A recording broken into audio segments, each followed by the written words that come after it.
હવે મિત્રો આપણે ધોરણ 7 ની અંદર દ્વિલંબ આલેખ દોરવાના છે। દ્વિલંબ આલેખ ક્યારે દોરવાનો? જ્યારે બે માહિતીની સરખામણી કરવાની હોય ત્યારે મિત્રો દ્વિલંબ આલેખ દોરવામાં આવે છે। તો મિત્રો અહીંયા દ્વિલંબ આલેખ દોરવા એટલે કે અહીંયા બે શહેર આપેલ છે, માર્ગેટ અને અબ્રેદિન। તમારા પાઠ્યપુસ્તક સાથે રાખશો તો તમને વાંચવામાં થોડી સરળતા પડશે। બે શહેર માર્ગેટ અને અબ્રેદિન, એની અંદર એક વર્ષ દરમિયાન અલગ અલગ મહિનાની અંદર જે તડકો પડ્યો છે તેની માહિતી આપેલ છે કે નીચેના બે શહેરો અબ્રેદિન અને માર્ગેટ માટે વર્ષના 12 મહિનાઓ દરમિયાન તડકો હોવાના સરેરાશ કલાકની માહિતી એકઠી કરી છે। આ શહેરો દક્ષિણ ધ્રુવની નજીક છે અને અહીં દરરોજ થોડા કલાક માટે તડકો રહે। એટલે કે આ જે બે શહેરો છે તમને એ પણ ખ્યાલ આવશે કે માર્ગેટ અને અબ્રેદિન એ દક્ષિણ ધ્રુવની નજીક હોવાથી ત્યાં તડકો થોડા કલાક માટે જ રહે છે। તો આ બે શહેરોની અંદર વર્ષના અલગ અલગ મહિનાની અંદર જે તડકો પડ્યો છે, દિવસ જાન્યુઆરી મહિનામાં 2 કલાક તડકો રહ્યો છે, ફેબ્રુઆરી મહિનામાં 3.4 તડકો રહ્યો છે। તો આ બંને શહેરનો આલેખ એક સાથે ગોઠવી અને આપણે તેની સરખામણી કરી શકીએ કે જાન્યુઆરી મહિનામાં માર્ગેટ અને અબ્રેદિન એમાંથી કયા શહેરની અંદર તડકો વધુ કલાક રહ્યો છે। તો આ બંને માહિતી એક સાથે આપણે દર્શાવવી હોય તો આપણે દ્વિલંબ આલેખમાં દર્શાવીએ છીએ। તો ચાલો મિત્રો હવે દ્વિલંબ આલેખ કઈ રીતે દર્શાવી શકાય તે જોઈએ। મિત્રો જે રીતે આપણે આલેખ દોરતા હતા લંબ આલેખ તે રીત છે, પરંતુ થોડો ફેરફાર છે। સૌથી પ્રથમ આપણે x અક્ષ દોરીશું, ત્યારબાદ y અક્ષ દોરીશું,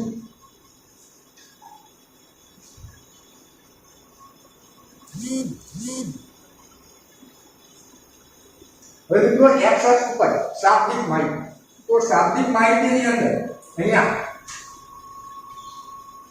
તમને શું આપેલું છે? 12 મહિનાના નામ, જાન્યુઆરી, ફેબ્રુઆરી, માર્ચ, એપ્રિલ, મે, જૂન, જુલાઈ, ઓગસ્ટ, સપ્ટેમ્બર, ઓક્ટોબર, નવેમ્બર અને ડિસેમ્બર, એમ 12 મહિનાના નામ આપેલ છે। તો આપણે તેને x અક્ષ ઉપર દર્શાવવા જોઈએ। અને મિત્રો અહીંયા બે શહેર માર્ગેટ અને અબ્રેદિન એ બંનેમાં કેટલો તડકો પડ્યો છે તેના સ્તંભ આપણે દર્શાવવાના છે। એટલે મિત્રો પાસે બે સ્તંભ આવશે। તો મિત્રો આપણે જે આલેખની અંદર અત્યાર સુધી એક જ સ્તંભ દોરતા હતા, તો અહીંયા બે સ્તંભ થશે, એક સ્તંભ માર્ગેટનો અને બીજો છે અબ્રેદિનનો। એટલે એ બે સ્તંભની અંદર આપણે માસના નામ લખવા જોઈએ। તો મિત્રો પ્રથમ જે 1 સેન્ટીમીટરનો સ્તંભ છે તે હું છોડી અને ત્યારબાદ બે સ્તંભ છે ત્યાં હું લખીશ જાન્યુઆરી,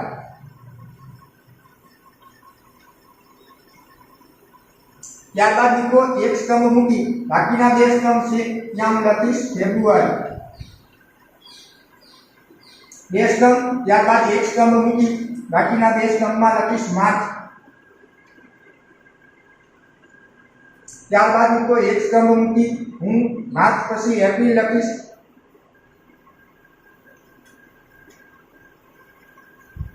એપ્રિલ એક સ્તંભ મૂકી મે લખીશ, ત્યારબાદ મિત્રો એક સ્તંભ મૂકી મે બાદ હું જૂન લખીશ, જૂન એક સ્તંભ મૂકી અને હું જુલાઈ લખીશ।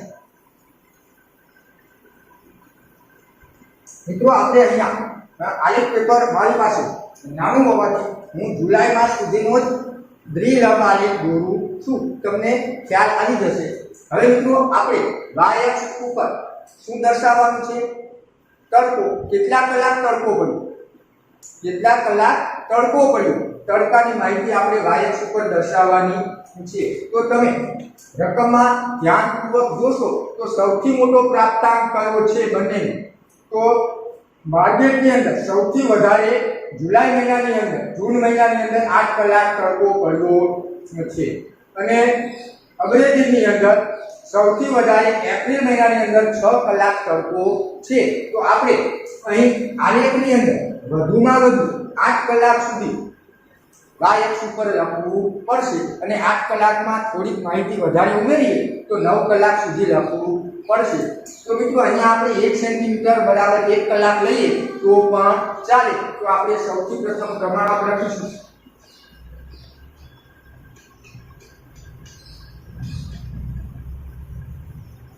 1 સેન્ટીમીટર બરાબર 1 કલાક.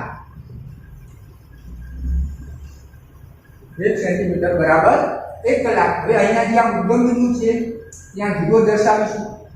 ત્યારબાદ 1 2 3 4 5 6 7 8 અને 9 દર્શાવીશું. અત્યાર સુધી તો આપણે જે રીતે લંબ આલેખ દોરતા હતા તે જ રીતે આપણે આલેખ પેપર તૈયાર કર્યું. હવે થોડું વધારે એ શીખવાનું છે કે અહીંયા આપણે બે માહિતી એક સાથે દર્શાવવાની છે. કઈ બે માહિતી? તો કે માર્કેટની અંદર પડેલો તડકો અને અગ્રેદીની અંદર પડેલો તડકો. એટલે કે એક સ્તંભ એ માર્કેટનો થશે અને તેની બાજુમાં બીજો સ્તંભ એ અગ્રેદીનો થશે. તો એ બંને સ્તંભને અલગ પાડવા માટે નિશાની કરવી જોઈએ. તો તમે કઈ નિશાની દ્વારા દર્શાવશો તે અહીંયા લખીશું. કે પ્રથમ સ્તંભ માર્કેટ આપ્યો છે તો માર્કેટનો જે સ્તંભ હશે તેને આપણે આ રીતે રાખીશું માર્કેટ. અને અગ્રેદીનો જે સ્તંભ છે તેમાં વચ્ચે આપણે લાઈન કરીશું જેથી ખબર પડે કે આ અગ્રેદીનો સ્તંભ છે.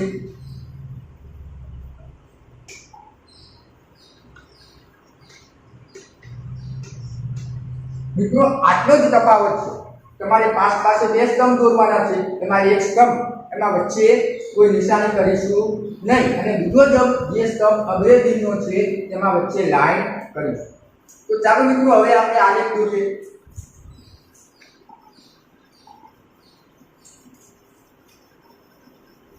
સૌથી પ્રથમ માર્કેટમાં જાન્યુઆરી મહિનામાં 2 કલાક તડકો છે. તો આપણે પ્રથમ સ્તંભ જે માર્કેટનો દર્શાવવાનું છે તે ક્યાં સુધી દર્શાવીશું? 2 કલાક સુધી. તો આ પ્રથમ સ્તંભ માર્કેટનો 2 કલાક સુધીનો આપણે દર્શાવીશું.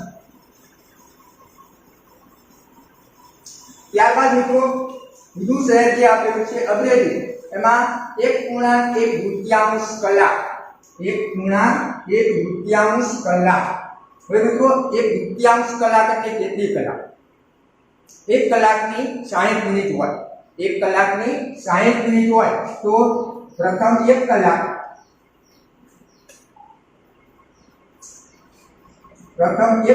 બરાબર 60 અને 1/2 કલાક એટલે 1 કલાકના 2 ભાગ કરવાના છે. 1 કલાકના 2 ભાગ કરો તો 60 ભાગ્યા 2 એટલે 30 થાય. તો 30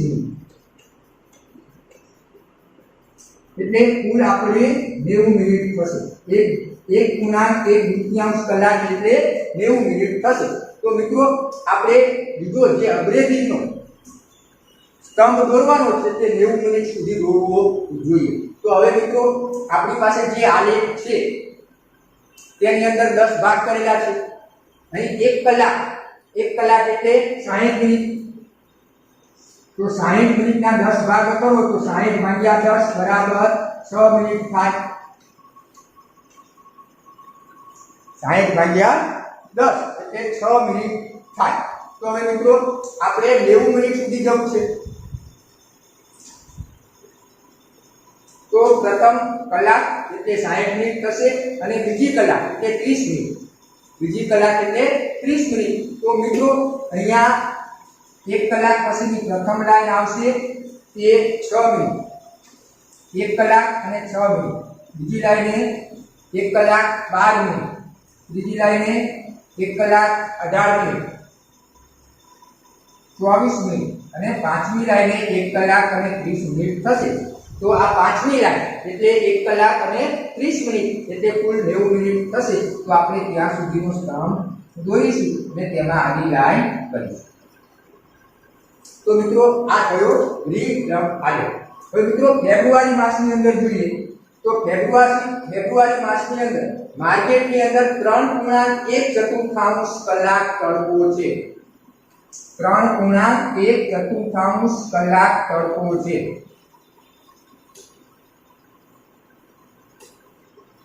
હવે સૌથી પ્રથમ એ સમજીશું કે 3.1 કલાક ની મિનિટ કેટલી થાય। મિત્રો 3 કલાક એટલે 1 કલાકની 60 મિનિટ, તો 6 તરી 18 180 મિનિટ થશે। તો મિત્રો આ 3 કલાક તો આપણને આલેખમાં આપેલા જ છે, 3 કલાક તો આલેખમાં આપેલા જ છે। આપણે માત્ર 3.1 ની કેટલી મિનિટ એ શોધવાની છે। 1/4 એટલે કે 4 માંથી 1 ભાગ, 4 માંથી 1 ભાગ। તો મિત્રો 1/4 ગુણ્યા 60 કરશો, 1/4 ગુણ્યા 60 કરશો, કલાકના 4 ભાગ કરવાના છે। તો 1/4 ગુણ્યા 60 આપણે છઠ્ઠા ધોરણમાં એ પણ શીખી ગયા અપૂર્ણાંકની અંદર કે આપેલી સંખ્યા એને ટકામાં કે કોઈ ભાગમાં ફેરવવી હોય ત્યારે આપેલી સંખ્યા ગુણ્યા 60 કરો તો અહીંયા 15 જવાબ આવે। માટે 1/4 એટલે 15 મિનિટ થાય। 1/4 એટલે 15 મિનિટ થાય। તો મિત્રો તે લંબાઈ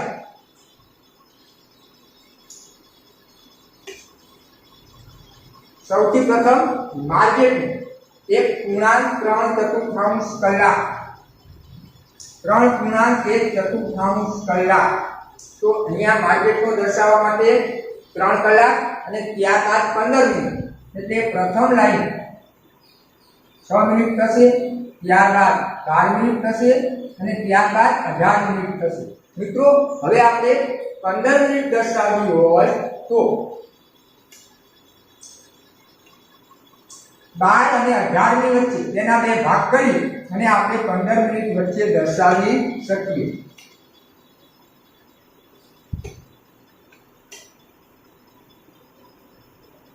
જે બેની વચ્ચે આપણે સ્તંભ દોરીશું તો આ 3.1 કલાક થશે।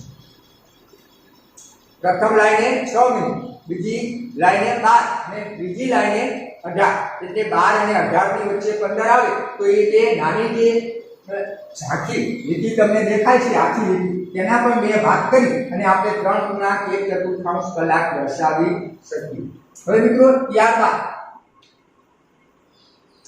અગ્રેજીની અંદર 3 કલાક તડકો છે, તો એ તો અહીંયા આપેલ જ છે 3 કલાક, તો એ સ્તંભ પણ આપણે બાજુમાં દર્શાવીશું।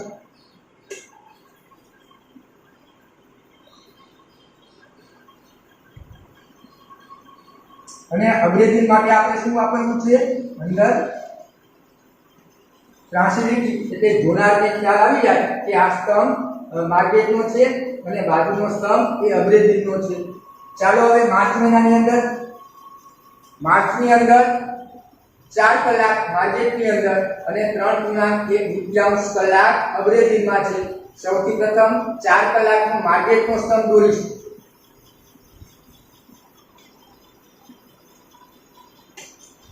તો 4 કલાક એ તો અહીંયા આપેલા છે।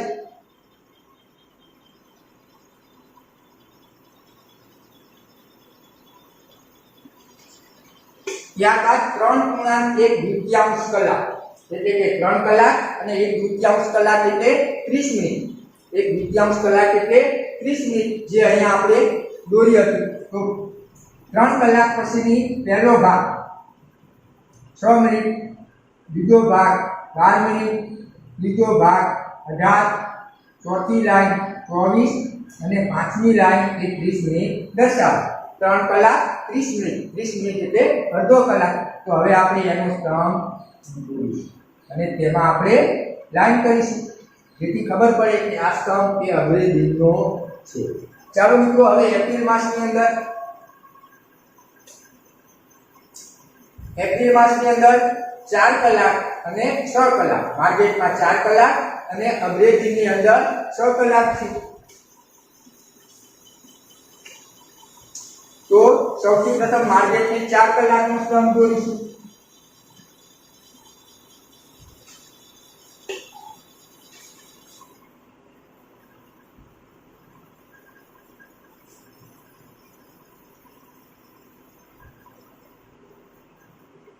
ત્યારબાદ મિત્રો અગ્રેજીનો 6 કલાકનો સ્તંભ દોરીશું।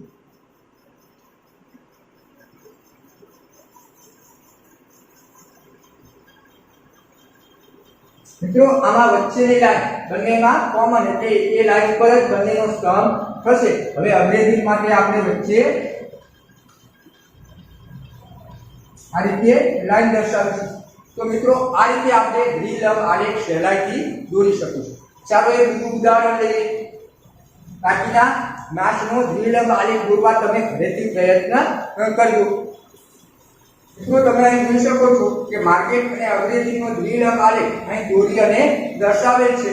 બંનેના સ્તંભ પ્રથમ સ્તંભની અંદર કલર પૂરે નથી. અહીં એ પણ દર્શાવેલ છે કે પ્રથમ સ્તંભ માર્કેટની અંદર કલર પૂરવાનો નથી, અગ્રેજીની અંદર કલર પૂરવાનો છે. આપણે કલર ન પૂરીએ તો ત્રાંસી લાઈન દોરી અને પણ દર્શાવી શકીએ. સાથે સાથે પ્રમાણમાં પણ લખવાનું છે. એના શિક્ષિકા એ જાણવા માંગે છે કે ત્રિમાસિક પરીક્ષા પછી અપનાવવામાં આવેલ શિક્ષણની નવી પદ્ધતિ અસરકારક હતી કે નહીં. તેમણે નબળા વિદ્યાર્થીઓની ત્રિમાસિક કસોટીના 25 માંથી અને 6 માસિક કસોટીના 25 માંથી ગુણ લીધા. એટલે કે એક શિક્ષકે પરીક્ષાની બે પરીક્ષા કઈ ત્રિમાસિક અને 6 માસિક, અને તેના પર તમારે તેનો આલેખ દોરવાનો છે. વિદ્યાર્થીઓના નામ આપેલા છે આશીષ, અરુણા, કવિશ, માયા અને રીટા. એમને આશીષને ત્રિમાસિક પરીક્ષામાં 10 ગુણ આવ્યા છે, 6 માસિકમાં 15 ગુણ આવ્યા છે. અરુણાને ત્રિમાસિકમાં 15 ગુણ આવ્યા છે અને 6 માસિકમાં 18 ગુણ આવ્યા છે. ચાલો તેનો લંબ આલેખ દોરીએ.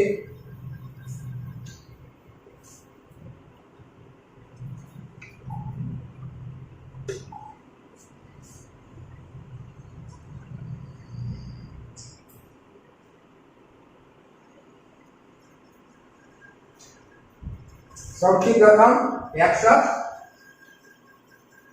અને y અક્ષ દોરીશું. ત્યારબાદ મિત્રો જ્યાં છેદે ત્યાં આપણે ઉદ્ગમ બિંદુ તરીકે 0 ને દર્શાવીશું. ત્યારબાદ x અક્ષ ઉપર આપણે શાબ્દિક માહિતી એટલે વિદ્યાર્થીના નામ આશીષ, અરુણા, કવિશ, માયા અને રીટા એ આપણે દર્શાવીશું. મિત્રો દ્વિલંબ આલેખ હોવાથી બે માહિતીની સરખામણી કરવાની હોવાથી પાસે બે સ્તંભ આવશે. આપણે પ્રથમ નામ આશીષ આપેલું છે તેને બે સ્તંભની અંદર દર્શાવીશું આશીષ. ત્યારબાદ એક સ્તંભ મૂકી અને અરુણ દર્શાવીશું. બે સ્તંભની અંદર આશીષ, એક સ્તંભ મૂકી બાકીના બે સ્તંભની અંદર અરુણ. ત્યારબાદ એક સ્તંભ મૂકી અને કવિશ દર્શાવીશું. ત્યારબાદ મિત્રો એક સ્તંભ મૂકી અને માયા દર્શાવીશું.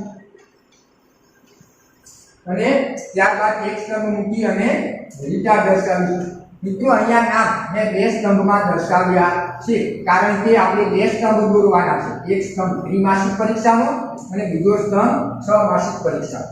હવે મિત્રો સૌથી પ્રથમ પ્રમાણમાપ લેવું જોઈએ. પ્રમાણમાપ માટે તમને જે ગુણ આપેલા છે તેમાં સૌથી વધારે ગુણ કેટલા છે તો કે 21 ગુણ. 21 ગુણ આપેલા છે. તો મિત્રો 21 ગુણને મારે અહીંયા આલેખમાં દર્શાવવા છે. તો હું 1 સેન્ટીમીટર બરાબર 1 ગુણ લઉં, 1 સેન્ટીમીટર બરાબર 1 ગુણ લઉં તો ઘણો બધો મોટો આલેખ થાય. તો મિત્રો અહીંયા પ્રમાણમાપ તરીકે 1 સેન્ટીમીટર બરાબર હું 5 ગુણ લઈશ.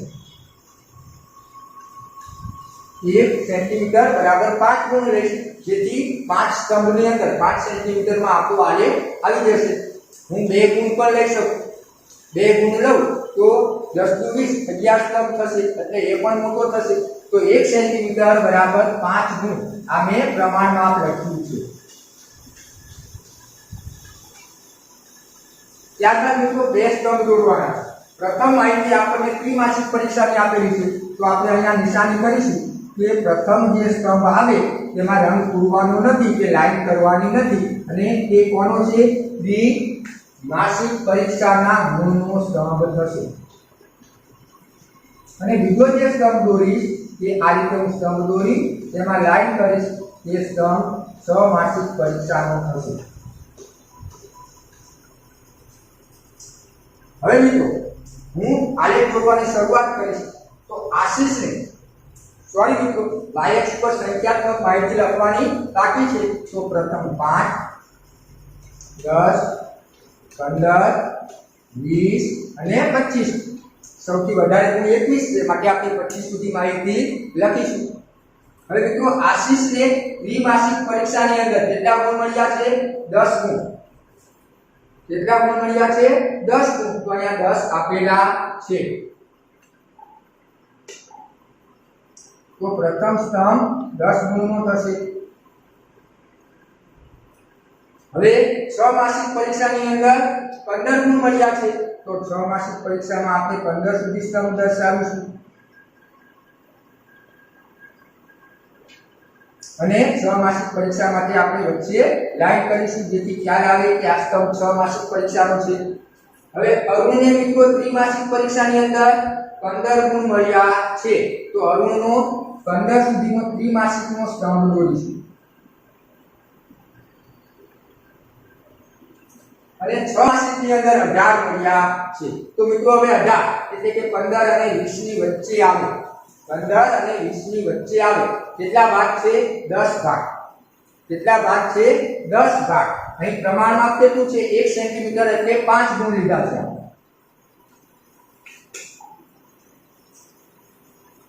તો 5 ભાગ્યા 10, જે 5 સેન્ટીમીટર, જે 5 ગુણ છે એ 5 ગુણના 10 ભાગ કરવાના છે.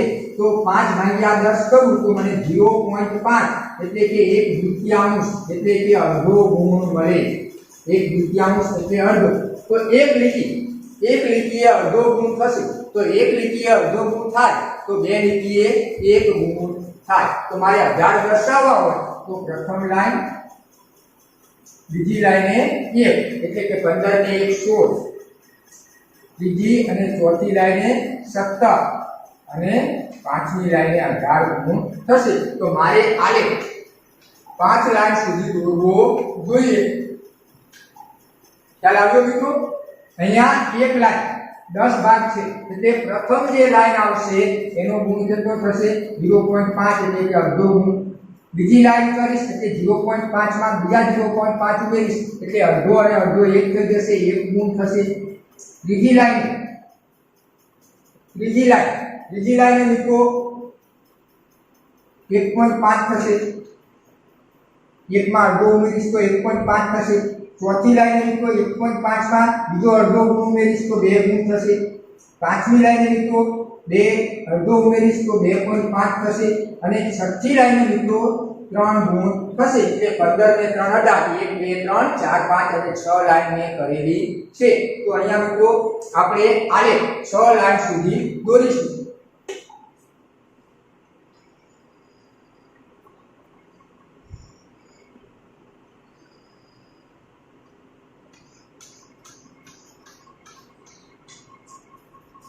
ત્યારબાદ મિત્રો કવિશને 12 ગુણ મળ્યા છે ત્રિમાસિક પરીક્ષાની અંદર.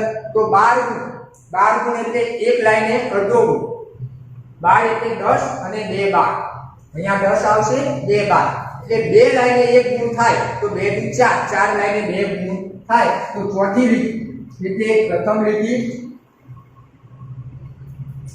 બીજી લીટી, ત્રીજી અને ચોથી લીટી. ચોથી લીટી સુધી આપણે આલેખ દોરવો પડશે.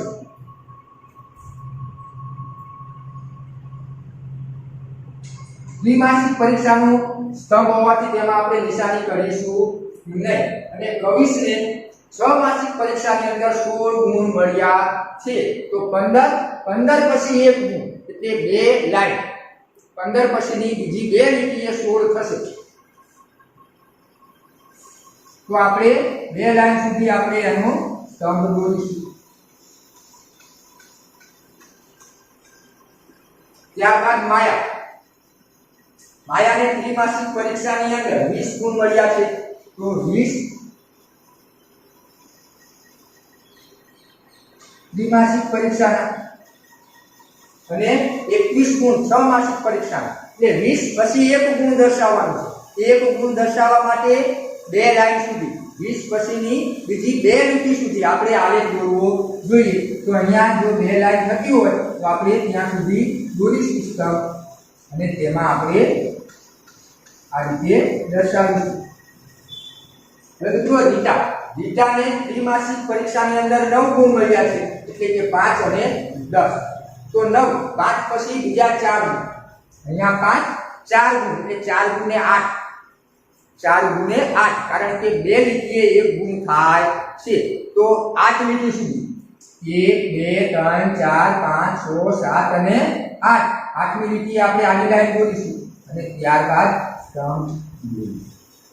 અને 6 માસિક પરીક્ષાની અંદર 15 ગુણ મળ્યા છે, તો આ 15 ગુણ.